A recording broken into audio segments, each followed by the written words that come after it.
Love, Death, and Robots is an animated anthology series.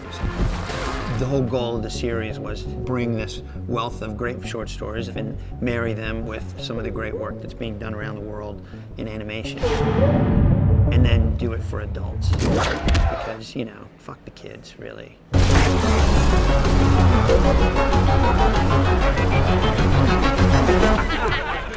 It's about horror, it's about sci-fi, it's about fantasy, it's about genre.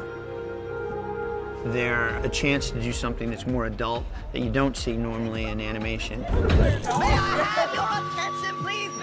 That's the main reason that we wanted to do this series, is to really do something fresh. I mean, of course, it starts with the storytelling aspect. You have to have a solid story that people are excited about seeing.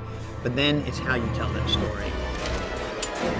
And depending on the different shorts, there's different styles. Like La Cachette, who did Sucker of Souls, was one of my favorites, is more traditional animation, whereas Lucky 13 or Shapeshifters is 3D animation. And a lot of that comes down to the skill of the animator, but it's also performance-based. So you have an actor, and you have to direct them into what you have to do. You still got men on the ground, jockey! The hunt is not over, Liang. We knew from the get-go that this was going to be a global effort. We have a big one called Good Hunting that is cell animation. We wanted to have that Asian flair, so we went to a company in Korea to do that. We like the fact that everybody brings their own little cultural idiosyncrasies and interpretations to the project. It was a joy. Language is not really such an issue, and creativity kind of translates across all dialects. Netflix was the perfect partner for this.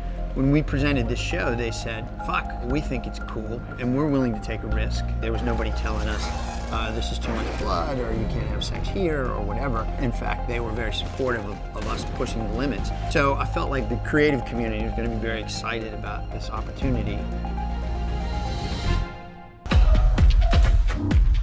Even though I'm sitting in front of the camera, there's an army of people behind the camera and behind the animation that you're about to see.